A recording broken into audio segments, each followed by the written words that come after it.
right, team?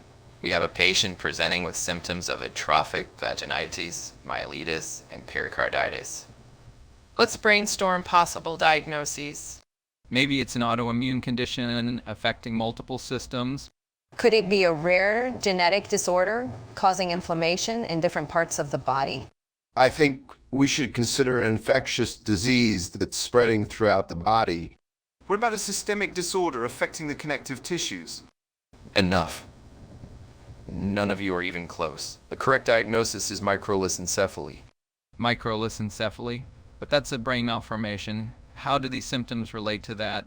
Trust me, I've seen this before. The treatment is decortication. Decortication. That procedure is extremely risky. Are you sure that's the right approach? I'm the doctor here. We don't have time to discuss further. You all will assist me in performing the decortication. It's our only shot at saving this patient's life. Now, suit up. We're going in. Also, for the love of God, please make sure Gary doesn't decide later he misheard me as ordered defecation. That simply isn't funny.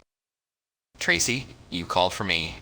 Yes, Hawks. I heard you want to perform decortication on your patient with microlissencephaly. Are you sure about this?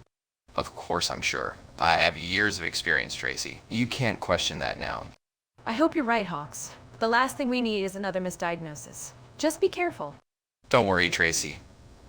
I made sure all of my doctors read the dictionary properly before I left to talk to you about this. Why not a medical textbook?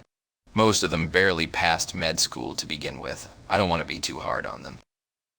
It looks like the patient is in critical condition after the decortication.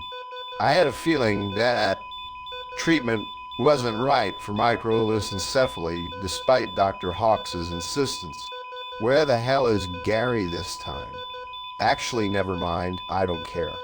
I have all the opportunity in the world to get this situation right on my own.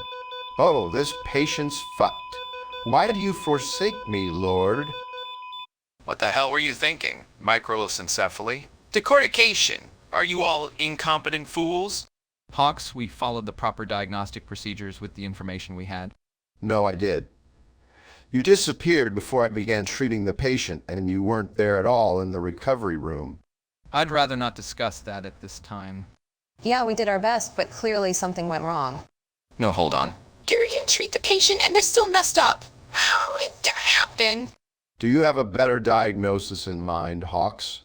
Yeah, what do you think it is? No, stop. All of you. Where the hell was Gary in all this?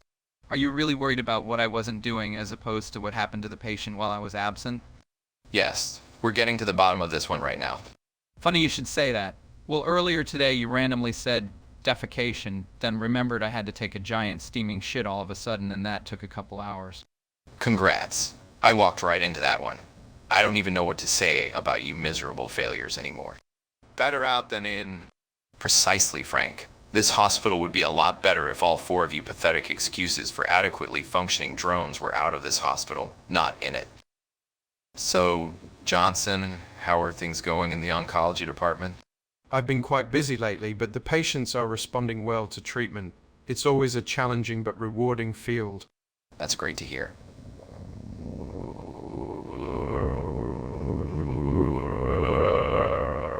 I've been swamped with this one particular case that just doesn't seem to add up. Oh, really? What's going on with your patient? You see, the symptoms were all over the place, but suddenly everything just clicked in my mind. Know what's wrong with them now? Wait, you figured it out just like that. That's impressive, Hawks. Not really. It's my doctors. They just don't listen to me like they should. Maybe they will listen to someone else. That's not a bad idea. I'm gonna let them know that if at any time they need help or some advice, you will pick up that call. I won't helicopter parent them anymore. That's not entirely what I meant. But yeah, I can do that. No, I will do that. Anything for a friend. You're the best, Johnson. Now I need to go see my patient. I have a new diagnosis for this patient. It's Schnitzler syndrome. Hawks, what are you doing storming in here without proper protection? This is unacceptable, Hawks. You know the protocol. You can't just disregard safety measures like that. Hawks' microlissencephaly was already confirmed. Are you sure about this new diagnosis? I'm positive. I discussed it with Dr. Johnson over lunch. What's the prognosis for Schnitzler syndrome then? It's a rare condition, Hawks. Are you sure about your diagnosis? The prognosis is poor, but with the right treatment, we can manage it effectively. By the way, I'm starting to recognize we are not always on the same page. Rather than me get upset with you, I highly encourage you to call Dr. Johnson if you need help on literally anything. Even if it's outside of work. He said he wants to help our team out, and I think that's good advice. Does that include... Everything except bathroom emergencies, for Christ's sake. Just shut up. I can't believe I made such a mistake with the diagnosis, Tracy. It was definitely Schnitzler syndrome, not microlissencephaly. You did great, Hawks. It's important to correct errors and learn from them. Exactly. I'm starting to see some of the flaws within my team now, and am implementing some fixes. Oh, you are? Like what? They all seem to have a hard time understanding a smart person like myself, so when we have communications barriers, they will now call Dr. Johnson for help if they don't understand something. Dr. Johnson is very busy, though. I'm surprised he would agree to something like that. He doesn't deal with 4 lingering, hopeless tumors attacking his status every day. No, he deals with far more than just 4. You have it easy compared to him.